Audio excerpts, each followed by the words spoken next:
Not planning on joining, but I want to know how this works. Well, feel free to join, for one thing. We take all skill levels here.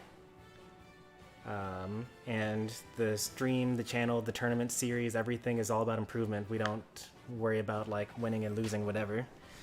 And anyway, there can only be one winner anyway, so people don't or shouldn't join tournaments to win, because, you know, otherwise every tournament would only be like, you know, one person, or, you know, 1 to 10 people, depending on how close in skill the community is. But the way it works is I have 14 tournaments once every Friday from Memorial Day until Labor Day for the summer. You can sign up using the challenge link in the description. You'll need to have a challenge account, and you'll also need to have a Discord account. You don't have to have a Discord account, but I'll get a little bit more into that later. But within the Discord server, you basically find your opponents, you talk about which stage you're going to play on, you play out your tournament set, and all that other stuff. So if you don't have Discord and I'm not streaming, then you can't play in that particular tournament. But if you don't have Discord, but you watch the YouTube stream and I'm streaming the particular set, then you'll be able to because you can just use the YouTube chat to do all the tournament stuff.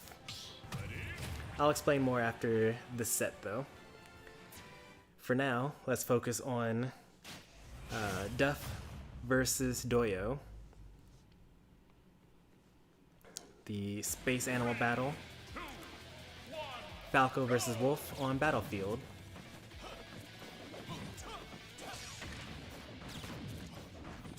Not gonna lie, this is a pretty high level match.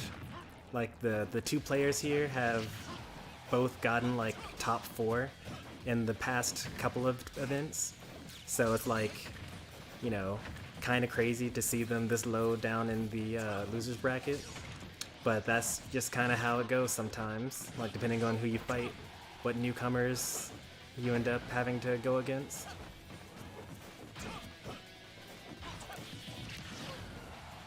So I always want to try to stay in winner's side as long as possible, because it's hard to fight your way out of the loser's bracket. But that's all in the past, they're here now, and gotta focus at the task at hand.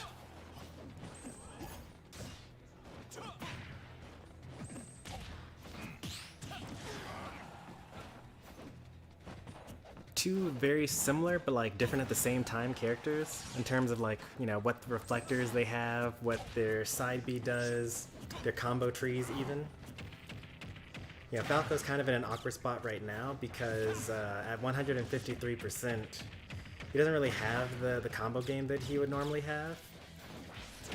But when you go for a back air spike and stage spike, you know, can't go wrong there. Falco likes that middle percent, like around 100 or so he can do like up tilt back air, you know, down air, back air, things like that. Wolf, on the other hand, kind of, you know, is good at most percents. You know, he's got down throw dash attack at low percents, you know, forward air, back air at higher percents, nair into nair into nair into nair for edge guarding. The one advantage I'd probably say in the ditto, not in the ditto, but like in the matchup in particular, is probably Falco probably has the better blaster in this particular scenario, just because it's so fast and can stop recoveries and things like that. Wolf's blaster probably is better overall, but for Wolf versus Falco, I could see the blaster making more of a difference. Another thing of note is that Falco mostly has multi-hits. You know, up tilt, forward air, neutral air, up, I already said up tilt. And they're supposed to like lead into combos, whereas Wolf has much smaller combo trees, but they kill just as fine.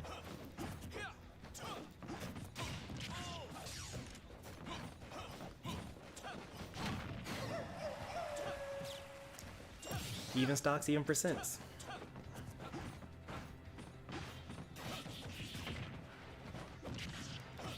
Nice. The vortex. But Wolf will make that up pretty easily with just a couple of hits. No combos required. The way I say it, the way I always say it is that like they're probably about as good as each other, but Wolf is just so much easier to use, you know? Like, why go through the extra effort of learning a more difficult character that does about the same thing? But you can see success in both characters.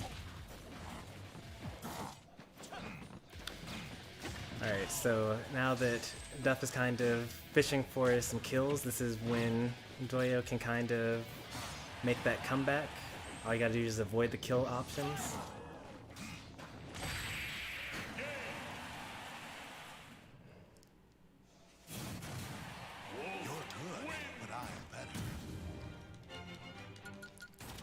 Unfortunately, gets the Phantom Bird right into the kill option instead.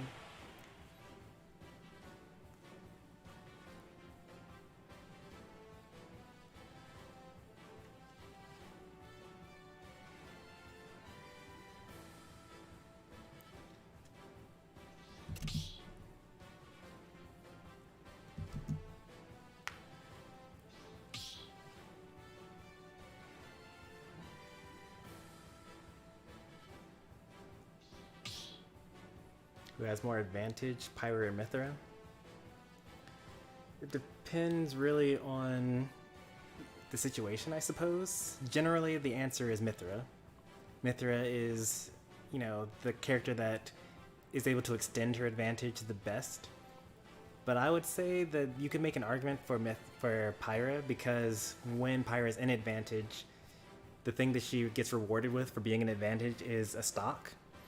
Whereas when Mithra is an advantage, she has more tools and she's more likely to stay an advantage, but her reward for being an advantage is ledge trapping and you know, rinse and repeat, just like continuing to be an advantage and giving damage and things like that.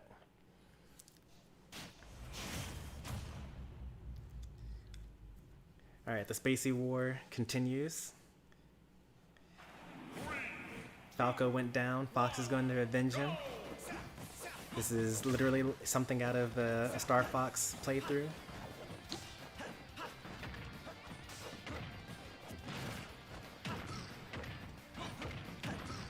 Fox Vortex.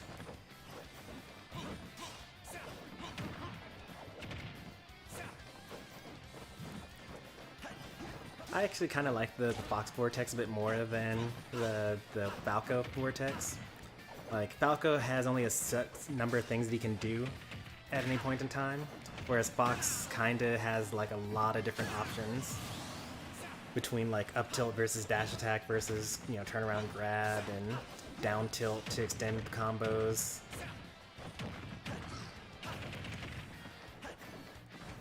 Definitely not the character for me. Way too many options. I like to have just like the thing to do. Like when it comes to combo enemies, like I like having lots of neutral options, but if I've started my combo, I want there to only be a couple of things that will extend my combo. That was a very, very quick stock. Kinda makes you wonder why Doyo switches to anything other than Fox. Sephiroth is also pretty scary, I suppose.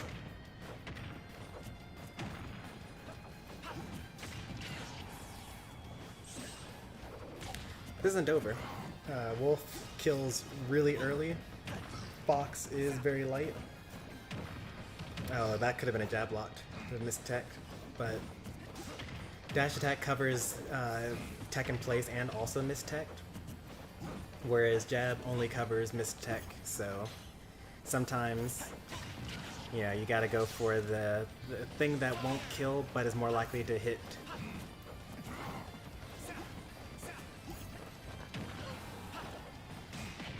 Instant reverse back air probably would have killed there.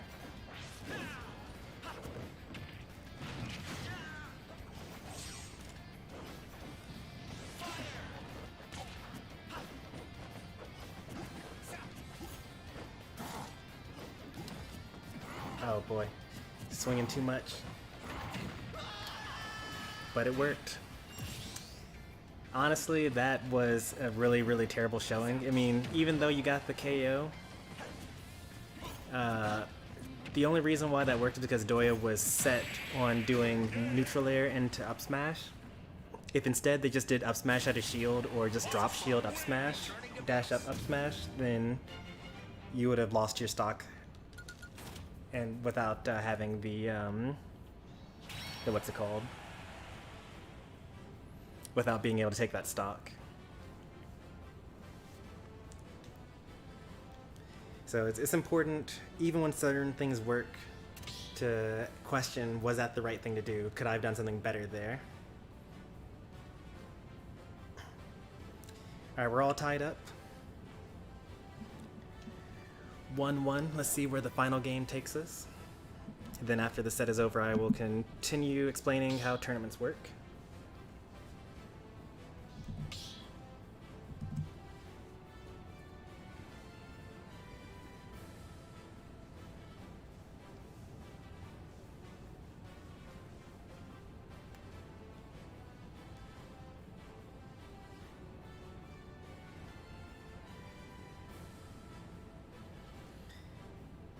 I've actually never seen DUF not play Wolf in bracket.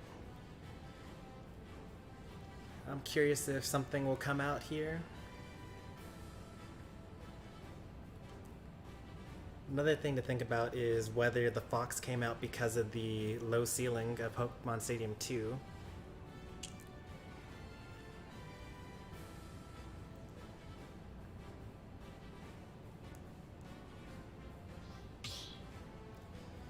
When, you know, it is kind of good to have lots of characters in your arsenal, just because characters perform better or worse on different stages, and also because character counter picks.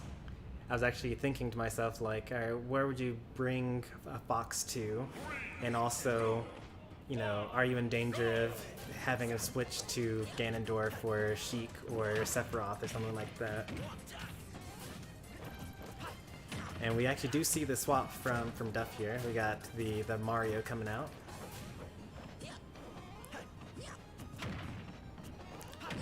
So far, the pick is seeming to work. I mean, even neglecting the fact that Mario plays best on triplats, this stock is already better than the beginning of the second stock from the last game.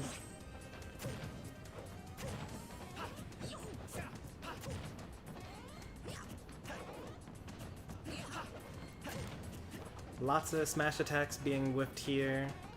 Not much punishment happening, so like this is kind of like something to note that kind of will elevate your gameplay, is that you have to be really good at punishing bad options. It's not enough to like pick good options yourself, but you know, if you do the safe thing and you're always hitting like your forward tilts and you're hitting your rapid jabs, you get your grabs and whatnot,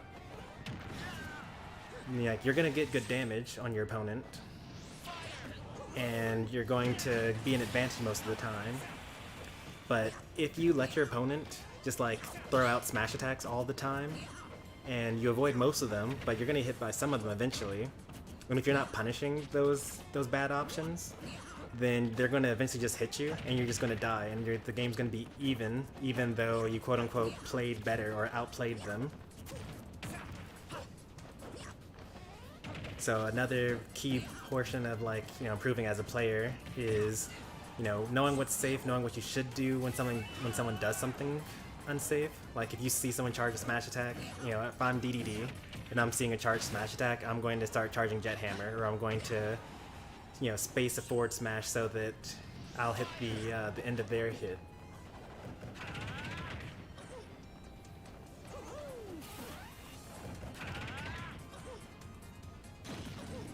I thought that they caught the jump, but they did not. Alright, let's see if this edge guard will happen, and it does. Even stocks, not quite even percents. Mario's pretty close to kill percent, but not quite there yet. Fox does die really early. and Mario does have lots and lots of cheese options here. I haven't seen like a bunch of up air combos into up B or anything like that. I also haven't seen, you know, the classic Mario try to spike every single time off stage yet. But that doesn't mean that, you know, in fact, the fact that you haven't seen it very often actually makes it even scarier. Like, if you know that they're always going to go off stage and go for a, I wonder what could have been better there. Maybe a Flood? If Flood is charged, just go and, like, push Fox underneath the stage with his Firefox. Maybe that's when you finally actually do a reverse aerial rush into forward air and spike Fox down. Probably not, though, because Fox is able to either go straight up or hug the save, but no tech. Unfortunate.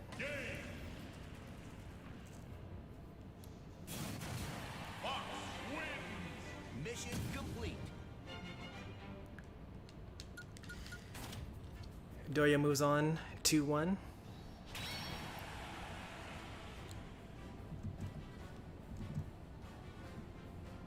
This will be a good VOD for both players to study.